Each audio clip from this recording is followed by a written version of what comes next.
This was a couple of years ago. Obviously, you could tell um, Mr. O'Keefe looks a bit more youthful, but it's interesting because I've watched a lot of interviews, right, with that occurred like 15 years ago, 20 years ago, and it's astonishing how it's the same topic at hand, the same conversation, the same issues, and we're not moving forward whatsoever. In fact, things are getting worse. So I'm wondering, why is it that we're not able to make any advancements and find a peaceful resolution, whether it's a two-state solution, or whatever the case may be, but a peaceful resolution where either sides are happy, because it's not like as though you know we want, like, I don't condone what Hamas did on October 7th. That's quite clear. I have to be straight up forward with you. I don't condone innocent civilians being murdered, and that goes for either side, right? So I want to make that clear. But for the love of God, I think a peaceful resolution should be found so that there could be peace between these two nations.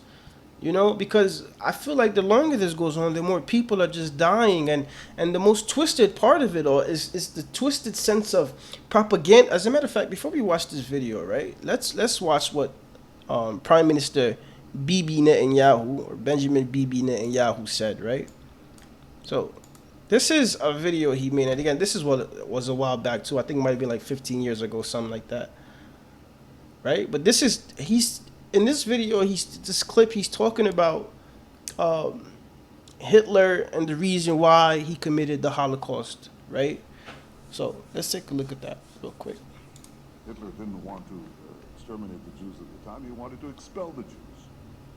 And Khaja Husseini went to Hitler and said, if you expel them, they'll all come here. First and foremost, allow me to say this, right? I'm going to replay it. Prior to Hitler committing those atrocities that he committed, and killing so many innocent Jewish people, which was, again, a travesty, and it was wrong. What he does here is he speaks about how, like, the other guy who was a Muslim, apparently, right, the Mufti, who was a Muslim, a leader of the Palestinian people, told him that he did not want them, right, because he wanted to expel them. And that's true. Not the part where he said he didn't want them, but the part where initially Hitler wanted to expel the Jews before he conjured up the final solution, which was to kill them all. He wanted to expel them. Now, he had reached out to the international community, the US, Britain, France, all these other countries. And this is a fact. This is a fact. It's not conspiracy. It's not any of that. I don't get into any of that nonsense. It's a fact. He reached out to them that they should take them, as refugees and so forth. But guess what? The international community refused. And then what happened afterwards?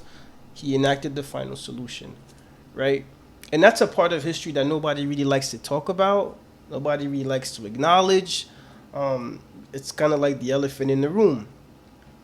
But here it is that this individual right here, Mr. Bibi Netanyahu, is attempting to twist history through propaganda in a way in which he chooses or aims to foster hate towards the Muslim community, which I don't support. Islamophobia is nothing that should not be tolerated. And in fact, in my next video, I'm going to touch on that in regards to what's going on in the UK right now with the UK riots and the stabbing of the children, the 3 children, and how that has impacted the society out there in London, and the tension that has been rising between, the far right, English nationalists, and their conflict with immigrants, whether they're Muslims, people of Arabic descent, or African descent, and so forth. So that will be in my next video. But anyhow, let's watch this clip. Hitler didn't want to exterminate the Jews at the time. He wanted to expel the Jews. And Khaja Husseini went to Hitler and said, if you expel them, they'll all come here. So what should I do with them? And he said, burn them. Now, why is this a problem? So look, there's this article I was reading from CNN. There's another one too, but I didn't read that one. Why is this a problem? And again, he was condemned by the international community, but not just the international community, right? Like, even people in Israel, the opposition of the Zionist party, condemned him. And I'm going to go ahead and read, not the whole thing, of course. There's no question Adolf Hitler led Nazi Germany when it implemented the final solution in an effort to kill all Jews.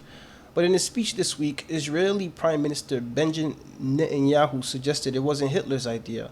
Rather, he pointed to Jerusalem's then Grand Mufti Hajj Amin al-Husseini, who met with the Nazi leader in Germany in the early 1940s.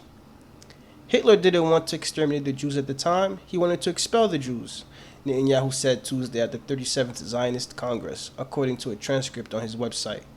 And Hajj Amin al-Husseini went to Hitler and said, if you expel them, they'll all come here, which is the video we watched. So what should I do with them? Hitler asked. Husseini said, burn them. There's no video or audio, not even a transcript, that can definitively prove Netanyahu's account of the conversation between Hitler and Husseini, who as Grand Mufti oversaw Muslim sites in Jerusalem. But it quickly spurred criticism in Israel and the Palestinian territories, with some claiming that Netanyahu had effectively absolved Hitler of the Holocaust's most gruesome, deplorable aspect and instead blamed Husseini, then and now a renowned figure in Palestinian circles, for the systematic killing of more than 6 million Jews using gas chambers and firing squads. PLO statements deepen the divide. Palestinian Liberation Organization, which is the PLO, Secretary General Saeb Erekat, I may be mispronouncing that, excuse me, strongly rejected Netanyahu's claim. He pointed to Palestinians who fought with the Allies during World War II and said, Palestinians' efforts against the Nazi regime are a deep-rooted part of our history. Even worse, according to Erekat, is that this statement comes as world leaders such as UN Secretary General Ben Ki-moon have publicly and privately urged Netanyahu to ease the rhetoric in order to calm tensions that have flared in recent weeks. 8 Israelis have been killed after being stabbed, shot, or run over. At least 45 Palestinians have been killed, either for their part in those attacks or in clashes with Israeli authorities in the West Bank, Jerusalem, and Gaza, according to the Palestinian Health Ministry. Netanyahu's regrettable statements have deepened the divide during a time when a just and lasting peace is needed most, Erekat said. They are further fueling the political issue into a religious one and underscoring his commitment to the continued occupation and violence against Palestinians. Now, this is where the Israeli opposed, you had Israeli opposition within Israel against Netanyahu's claims. Right? It's not just Palestinians who are upset. Netanyahu has been blasted in Israel. Isaac Herzog, the head of that country's opposition Zionist Union Party, said Netanyahu, through his comments, has forgotten that he is not only the Israeli prime minister, but also the prime minister of the Jewish people. This is a dangerous distortion of history, and I demand that Netanyahu fix it immediately, because it trivializes the Holocaust, trivializes the Nazis, and the share of the terrible dictator of, the share of the terrible dictator Adolf Hitler's terrible tragedy of our people during the Holocaust. Herzog wrote on his Facebook page. It falls like a right foot straight into the hands of Holocaust deniers and puts them in conflict with the Palestinians. Right? Now, of course, Bibi is known not to back down, even right now, as the international community is telling him to, engage in a ceasefire. There must be a ceasefire, and to lift the siege on Palestine and so forth. He just refused. And continues to move forward with his plans. And in fact, there's interviews where he states he's willing to move forward even without American support. So he's really adamant, and he's not really known to back down. I think there were even people that were calling for him to step down in Israel as the prime minister, which of course he refused to do so. But anyway, the Israeli leader rarely backtracks or backs down, and he isn't in this case either. Talking before a trip to Berlin, the same place where Hitler and Husseini met, he called the criticism absurd and insisted he had no intention to absolve Hitler of responsibility for his diabolical destruction of European Jewry. And Netanyahu stood by his condemnation of Husseini for encouraging and urging Hitler, citing testimony by a deputy of key Nazi figure Adolf Eichmann during his trial for his role in the Holocaust. The Mufti was instrumental in the decision of in the decision to exterminate the Jews of Europe, the Israeli leader said, "My intention was not to absolve Hitler, but rather to show that the forefathers of the Palestinian nation, without a country and without the so-called occupation, without land and without settlements, even then aspired to systematic incitement to exterminate the Jews." Now, again, clearly there's no proof of this. This is just pure propaganda. And yeah, it just tells you how far, they're willing to go in order to push their agenda and to garner support, despite the fact that it's just straight false. There's no proof, but yet they will twist and say anything to gain support, which is a serious problem. Now, this is like I said earlier, this is an older video pertaining to the same issue. So we're just gonna take a quick listen.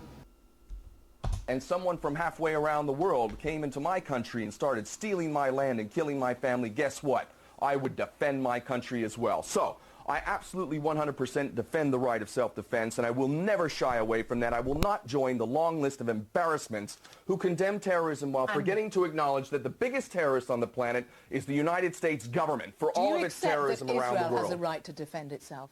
Absolutely, every country does, and that's exactly why the hypocrisy and the lies of Israel are so transparent. Are you telling me we don't have the right to defend ourselves? When I saw dead bodies on that ship and we were hitting people with bars and sticks, we don't have the right to defend ourselves, but they do they? Hamas doesn't recognize the right of Israel to exist. You know what that sounds like to me? That sounds like the African National Congress and Nelson Mandela refusing to accept apartheid and recognize apartheid. I say that Israel, if it wants to be a genuine partner in any kind of peace, needs to destroy its whole ideology of Zionism. Zionism that makes other people goyim, who do not deserve to be in the Holy Land. That's the real problem. If Israel will embrace every people, including Palestinians, equally, human rights respected across the board, then I would challenge Hamas to change its charter and say we will acknowledge Israel. But until that time, I see no difference between Nelson Mandela and Hamas in refusing to accept apartheid or the Zionist Israeli state. The Israeli government, their first job is to defend their citizens. They have rocket attacks from Gaza. They have intercepted, in 2009, the Frankop holding hundreds of tons of war material for Hezbollah. In 2002, the Karine A holding dozens of tons of weapons for Hamas, sailing to Gaza from Iran. They are trying to defend their right to exist. That is why their argument... Now, while that's fair, like, you do have a right to exist, you do have a right to defend your right to exist. The problem that many people are concerned about is proportionality, right? How much is too much? How far is too far? Like, what we've been seeing recently, like just not a couple of days ago, they had just bombed a school. Over 100 people were killed, children included. How is that acceptable? And then even in the last clip we watched, the individual was saying it's collateral damage. Look, the United States itself has come under huge scrutiny for some of its decisions making in Iraq, Afghanistan, and so forth. That idea of collateral damage is not acceptable. Look at how Osama bin Laden was taken down, right? They could have just bombed the compound. They could have just bombed the city. But that's not acceptable, man. And it creates a serious problem and what, is categorized today as blowback, right? That is when society in general, the international community, other nations no longer respect your actions, and instead they criticize you and hold you with contempt. They do not respect your decisions, and they can't, because you cannot justify the murder of innocent civilians just to get one or two targets that you intended to get. You cannot bomb a whole village because there's one, terrorist who resides there. It's just, it's not, there's no competence in that. But yet somehow they trivialize the life of regular human beings enough to make us look at it and say, you know what, that's collateral damage. These arguments of collateral damage were prevalent during the invasion of Iraq, post 9/11. And they got scrutinized to the point where it's no longer acceptable. It's no longer acceptable. And the U.S. had to invest in different types of technology in order to have precision strikes, whether it's drones and so forth, for different types of missiles. And That's the reason. And yet, despite our understanding of the fact that collateral damage is unacceptable, right? It's an unacceptable argument to make to justify the murder of millions of civilians, right?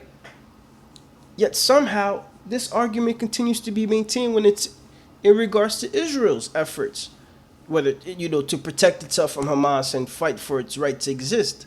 Like, you have a right to do so, yes, but you cannot destroy the lives of innocent civilians who have nothing to do with that. Over 20,000 kids have been murdered. Palestinian kids have been killed. People have to speak out against this.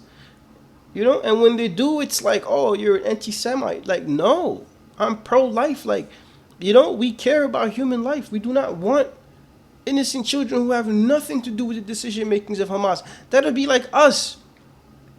If all of a sudden we started in the U.S. getting bombed, we classified that as terrorism, right? What happened in 9/11, innocent civilians were dying for the conflict that was going on between the United States and other nations and so forth. That was classified as terrorism because innocent civilians were being caught up in the crossfire. The other side could have looked at it and said, well, that's collateral damage. We didn't accept that, did we, as an argument? No, we said this is terrorism. And therefore, the same standard must be applied to any other nation who engages in this sort of behavior. You cannot destroy the lives of innocent civilians for your own political purpose. It doesn't work that way. It's self-defense. And if you believe that, then I've got some swampland in Florida to sell you as well. If you wanted peace and you carried out the policies of Israel, then you'd have to believe that these people are the biggest idiots ever. It's like America saying it wants peace, yet conducting state-sponsored terrorism in Iraq and Afghanistan. That's a lie. Israel is lying. They don't want peace. Are they because lying when peace, they say there was no humanitarian for aid Israel on the ship? to them and the Zionist agenda is the end of the Zionist project. They don't want peace. It's a lie. It's an absolute lie. And the policies to any thinking Does person Hamas reflect want that. peace? I can't speak for Hamas. I think that what I do know about Hamas is that they've actually done something to help their people. And they have also, I think, helped to give ammunition to their enemies by violating human rights and not doing everything that they should do to respect the rule of law. I'm not going to sit here and defend Hamas any more than I'm going to defend anyone who violates human rights. However, Hamas has done a lot to help its people, and for that it has to be given credit. And it also cannot be bought. And do you not think that the Israeli people would say that of their own government? They elected it. I actually think that the Israeli government is a reflection of the propaganda that has made the Israeli people so ignorant of the facts. Or defensive. They are under constant rocket attack. They feel that they How many people have the rocket attacks killed? These are glorified fireworks against the fourth largest military in the world with the latest technology and weapons of mass destruction. 3,000 rockets out of Gaza in the last 3,000 rockets 3 that killed years. how many people? The point is that Israel feels under threat. I That's think the what I'm worried rockets about are a desperate attack. Tell us this. Let's go back to what was on your...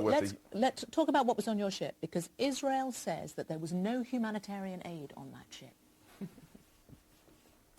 What was on it? We had passengers on that ship who are expressing their humanity. In a way, that's a form of humanitarian aid. That was not the primary cargo ship. To deny that the cargo ships, which were also confiscated, didn't have things like cement, didn't have things like wheelchairs, didn't have things like medical supplies, is another lie. But that's just it. Israel just lies incessantly. So why not? If you wanted to get this human aid through to the people of Gaza, why not do what they said? Dock in the port of Ashdod in Israel and allow even an Egypt or an international organization to deliver the aid? Because it would be acting like a fool who believes that Israel has any intention of actually delivering all the aid that you're bringing. They don't allow cement in, they don't allow building supplies in, they don't allow all sorts of things, to the point that you have an unemployment rate that is the highest in the world, a poverty rate that's African levels. You have children who are malnourished and anemic. You have terrible, terrible hardship. Obviously, Israel doesn't want to let all the supplies in that are required. So when Israel conducts this inquiry that it is into what happened... It's a farce and a joke, and we all know that. Even though it has David Trimble and Ken Watkin on it, the Canadian and Northern Ireland. Well, you discredit yourself now, David Trimble, don't you? You know? If they asked you, would you give them evidence? Absolutely. I'm giving evidence right now. I have nothing to hide. Would you go back to Israel to give them evidence? I'm seriously considering that. Because you know what? There are thousands of political prisoners from Palestine, my brothers and sisters who I consider to be my family, who don't have the same opportunity that I do. They don't have that shining light on me. They don't have BBC interviewing me, yet they're sitting there in prison not having access to their family, and they're my brothers and sisters. So I'm thinking about it very, very seriously, even though I know there is no justice in Israel. Do you fear for your life? You've talked about the fact that you might be on some I hit list. believe in what Malcolm X said. When he was asked, what is the price for freedom? Malcolm said, the price for freedom is death. And if you're not willing to pay that price, then don't use that word in your vocabulary. And did you think you were going to die? Life. Did you think you were going to die when you were on the Mavi Marmara? No, I thought we need to defend this ship. We need to succeed in this mission. We need to end this blockade. That was what was running through my thoughts. You used to be a U.S. Marine. You've moved quite a long way from that. Thank God for that. You burnt your American passport. I renounced my U.S. citizenship formally because I do not agree to the terms of citizenship. I refuse to pay into a tax system that's being used to commit mass murder, war crimes, and crimes against humanity. Your anger, how will you use it next? Based on love, and that's why I do what I do. How will you use it next? What will you do I've been next? involved in a project called Aloha Palestine, a social enterprise intending to do safe trade with Gaza, to bring in items counter to what Israel is getting from Britain and the United States, weapons of mass destruction, small arms and things like that, to bring in safe trade items such as things that are needed for the civilian population to live a decent life. And that is a problem that we need to address in this world, is the absolute lack of the Palestinian people to exercise self-determination, and living on aid is not the answer. So my focus is trade. And if I can't be the director of that company... What about the other side? Because a lot is focused on the import, getting stuff into Gaza. Surely the best thing for the Gazan people would be to allow to export all that they do. Yeah, and they have millions of carnations that they could be exporting, and they feed it to livestock because it's not allowed out. So, is that a security measure from Israel as well? So what do you do next? Is it another trip on a ship in to try to break the naval blockade, which will stay? You know, I have a family. I'm a father. I have a beautiful son, a beautiful wife, and I have some responsibility to them, but I have a greater responsibility to the world that I live in. I don't know that it's possible for me to not be on the next flotilla, and I'd really like to say publicly right now, Hugo Chavez, you need to be on that flotilla. Nelson Mandela, if you can possibly do it, you need to be on that flotilla. Anyone who's serious, who has any real influence in this world, who really cares about justice, you need to be on that flotilla. We will end this blockade, and that's where I intend to be, on that next flotilla. The chances of any of them going on that flotilla presumably were reduced when there was violence. Do you feel in any way responsible on the behalf of those on the ship for the violence that came from it? I feel responsible for defending that ship and the mission, which was intended to protect innocent civilians who are being collectively punished in a policy which would only be considered insane by any thinking, compassionate person. So it was worth it? It was absolutely worth it. We need to do it again. Ken O'Keefe, thank you for coming on Hard Talk. Thank you. I hope you guys enjoyed this video. If you did, drop a like, subscribe, drop a comment, share the video. I hope you guys tune in next time. If you enjoyed, you know what to do. Thank you guys so much, and have a good one.